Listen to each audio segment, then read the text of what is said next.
بسم اللہ الرحمن الرحیم الحمد للہ وحدہ والصلاة والسلام علی من لا نبی بعدہ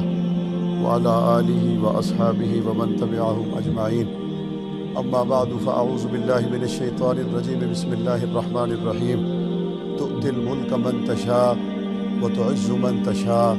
وتذل من تشاء بیدک الخیر انک علی کل شیء قدیر صدق اللہ العظیم۔ شکریہ محترم اسپیکر، آج آپ نے اس اہم موقع پر مجھے گفتگو کا موقع دیا۔ میں باقاعدہ گفتگو کا آغاز کرنے سے پہلے قرآن مجید کی جس آیت کریمہ کا میں نے حصہ تلاوت کیا ہے وہ عام طور پر اس موقع پر تلاوت کیا جاتا ہے جب کسی کو منصب دیا جائے، لیکن قرآن مجید اس سے پہلے بھی کچھ کہتا ہے، اور وہ کیا کہتا ہے؟ کہتا ہے تولج اللیل فی النہار وتولج النہار فی اللیل۔ بتاؤ دن کو رات میں داخل کرنے والا کون ہے اور رات کو دن میں داخل کرنے والا کون ہے؟ اور قرآن مجید پھر کہتا ہے تخرج الحی من المیت وتخرج المیت من الحی۔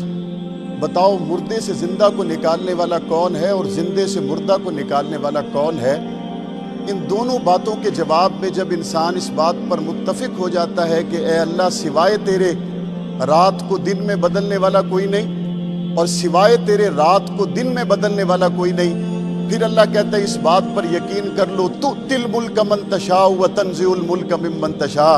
وتعز من تشاء وتذل من تشاء۔ جس طرح رات اور دن میرے قبضے میں ہے، یاد رکھو کسی کو تخت دینا بھی میرے قبضے میں ہے اور تخت سے اتارنا بھی میرے قبضے میں ہے۔ آج اس تاریخی موقع پر میں دل کی گہرائیوں سے اپنے بہت ہی پیارے بھائی محمد حمزہ شہباز کو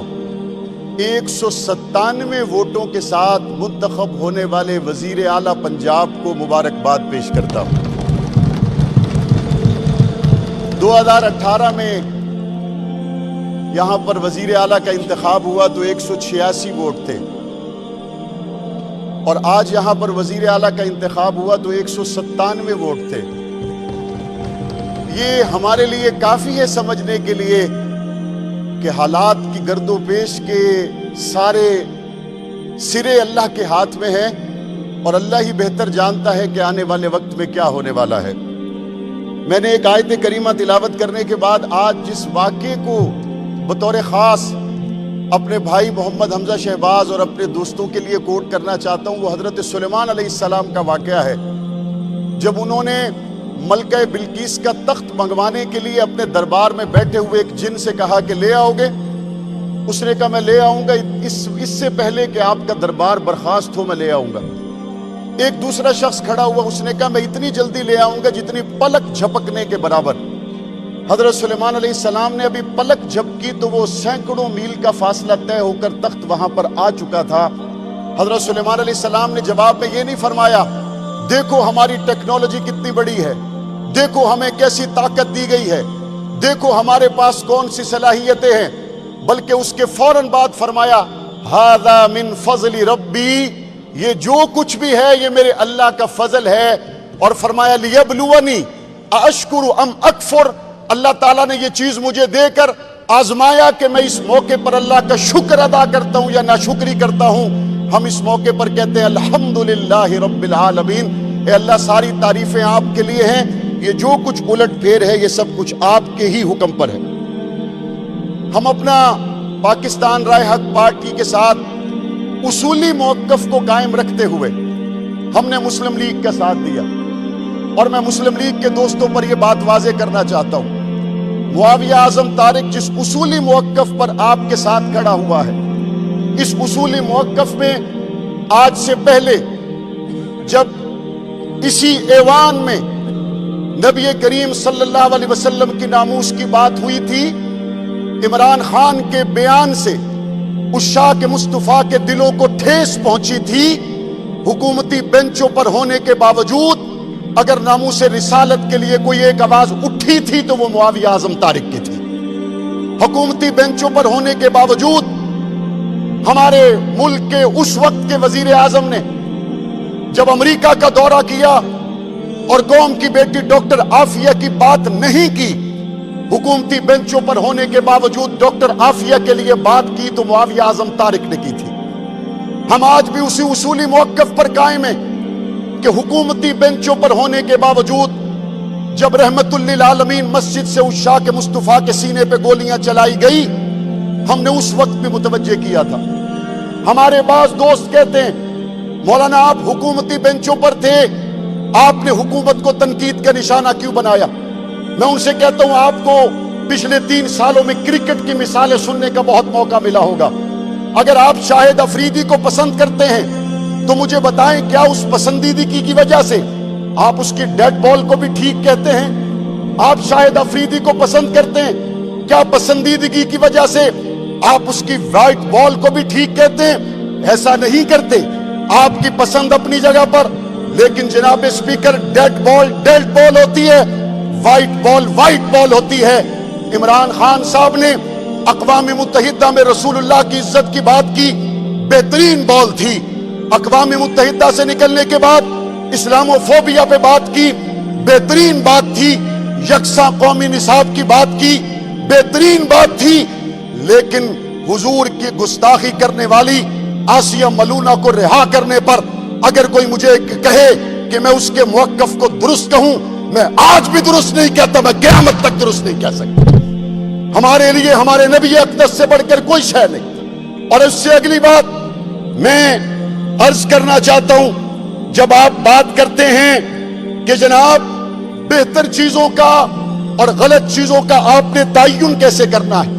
ریاست مدینہ کا نعرہ لگانے کے بعد کیا یہ بات واضح نہیں ہو گئی تھی کہ ہمارے لیے سب سے پہلی ذات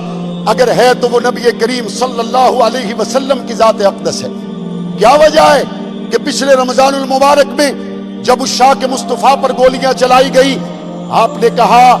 ہم یورپی یونین کو ناراض نہیں کر سکتے، اور جب آپ کی جیب سے ایک خط نکلا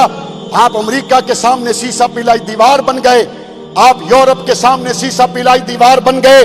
میں اس بحث کو مزید طویل نہیں کھینچنا چاہتا، لیکن میں یہ ضرور کہنا چاہتا ہوں چھٹی گیند،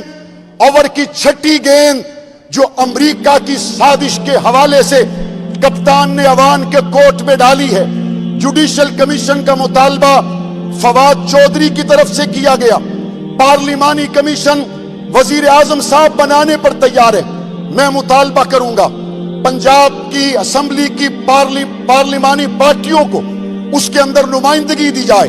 ہم وہاں بیٹھنا چاہتے ہیں، اس خط کا کٹھا چٹھا کھولنا چاہتے ہیں، ہم وہاں بیٹھ کر جوڈیشل کمیشن سے جو فیصلہ آئے اس کا انتظار کرنا چاہتے ہیں۔ اور میں اس بات کو واضح کر دوں، جس طرح چند دن پہلے وزیر اعظم صاحب نے بھی اس بات کو واضح کیا، اگر اس خط کے نتیجے میں یہ بات واضح ہو جاتی ہے کہ رجیم چینج کی بات کی گئی ہے، اس خط کے نتیجے میں یہ بات آتی ہے کہ باہر سے سازش کے نتیجے میں اپوزیشن کو حکومتی بینچوں پر بٹھایا گیا ہے، جو وزیر اعظم پاکستان کا موقف ہے وہی میری پارٹی کا موقف ہے۔ اگر امریکہ کی طرف سے یہ سازش ثابت ہو جائے، عمران خان تم پیچھے بیٹھ جانا، 10 قدم آگے ہم لڑیں گے، کیونکہ ہمارا ملک ہے، ہم اس کے لیے پیچھے نہیں بیٹھ سکتے۔ اور اگر بات امریکہ کی جاتی ہے، بطخ کے بچوں کو تیرنے کا طریقہ کوئی نہ سکھائے، ہم سے زیادہ امریکہ سے کوئی لڑا ہو تو میدان میں آئے، ہمیں پتہ ہے امریکہ سے کیسے لڑا جاتا ہے۔ شاملی کے میدانوں میں ہم کھڑے تھے، کالا پانی کے جزیروں میں ہم کھڑے تھے۔ اگر آپ کو ہماری تاریخ پوچھنی ہے، شاہ ولی اللہ کے ساتھی ہم ہیں، حسین احمد مدنی کی اولاد ہم ہیں۔ اگر آپ کو ہماری تاریخ پوچھنا ہے، مالٹا کے جزیروں میں ہم تھے، اور آپ امریکہ کی بات کرتے ہیں۔ اللہ کی مہربانی سے 20 سال ہمسائے ملک میں جنگ لڑ کر اگر کسی نے امریکہ کو دوڑایا ہے تو وہ بھی اللہ کی مہربانی سے آپ کے بھائی جیسے لوگ تھے اور کوئی لوگ نہیں تھے۔ ہمیں کوئی نہ بتائے کہ امریکہ سے کیسے لڑا جاتا ہے، ہمیں امریکہ سے بہت اچھا لڑنا آتا ہے۔ ہم اپنے ملک کی سالمیت پر، اپنے صوبے کی ترقی پر نہ کبھی کمپرومائز کیا ہے، نہ کر سکتے ہیں۔ ہم کل بھی پاکستان کے لیے کھڑے تھے، ہم آج بھی پاکستان کے لیے کھڑے ہیں، ہم کل بھی پنجاب کے لیے تھے، ہم آج بھی پنجاب کے لیے ہیں، ہم کل بھی سرےدار صداقت کے امید تھے، ہم آج بھی انکار حقیقت نہ کریں گے۔ اور آخر میں محترم سپیکر، آج ہونے والے دل خراش واقعات کو اگر میں اپنی گفتگو میں ذکر نہ کروں تو نامناسب ہوگا، مجھے بہت تکلیف ہے، مجھے بہت افسوس ہے، آج اس ہاؤس کے اندر جس طرح سے صورتحال پیدا ہوئی، جس طرح سے ایک جتھا آپ کے اوپر چڑھ دوڑا، جس طرح سے انہوں نے آپ کی اور اس ہاؤس کی عظمت کو پامال کرنے کی کوشش کی، میں سمجھتا ہوں پنجاب کی تاریخ میں اس سے بدترین دن کوئی نہیں ہو سکتا۔ لیکن اللہ کا شکر ہے، دوسرے دن کا سورج طلوع ہونے سے پہلے پہلے آپ کے سر پہ سہرا ہے، آپ نے اس بدنامی کے داغ کو دھو کر رکھ دیا۔ آپ کے سر پہ سہرا ہے، آپ نے اس بدنامی کے داغ کو دھو دیا، اور جس جرت اور ہمت کے ساتھ آپ نے آج پنجاب کے اس ایوان کے تقدس کو قائم رکھنے کے لیے اپنے جذبات کا کڑوا گھونٹ پی کر آج اس کارروائی کو مکمل کیا، آپ لائق صد تحسین ہیں۔ اور یہاں پر بات کی گئی، شاہ صاحب کی طرف سے بھی کی گئی، اور محترم وزیر اعلیٰ صاحب بھی کہہ رہے تھے اس کی ایک کمیٹی بننی چاہیے اور تمام کرداروں کو سامنے آنا چاہیے۔ یہ نہیں ہو سکتا کہ سامنے میرے نبی کا نام لکھا ہو اور یہاں پہ دھما چوکڑی بجائے جائے، یہ نہیں ہو سکتا اوپر قرآنی آیتیں لکھی ہوں اور یہاں پر فحش گالیاں دی جائیں، یہ نہیں ہو سکتا یہاں پر درود پاک لکھا ہو اور اس ہاؤس کے تقدس کو پامال کیا جائے۔ آپ کمیٹی بنائیں اور اس کے کرداروں کو سامنے لا کر ہم ایسی عبرت بنانا چاہتے ہیں، دوبارہ میرے پنجاب کے اس ایوان کے تقدس کو پامال کرنے کی کوئی جسارت نہ کر سکے۔ میرے بھائی محترم حمزہ شہباز صاحب نے پنجاب کے ترقی کے پہیے کو آگے بڑھانے کے لیے جس فکر کا اظہار کیا، میں اپنی پارٹی کی طرف سے مکمل طور پر یقین دہانی کرواتا ہوں۔ محترم حمزہ شہباز صاحب، آپ کو پنجاب کی تعمیر و ترقی کے لیے، آپ کو پنجاب کے غریبوں کو کھانا پہنچانے کے لیے، پنجاب کے اندر محروموں لاچاروں کی آرزوؤں کو پورا کرنے کے لیے معاویہ اعظم طارق کی جہاں ضرورت ہوگی، میں اور میری پوری جماعت آپ کے شانہ بشانہ کھڑے ہوں گے۔ پاکستان زندہ باد، پنجاب پائندہ۔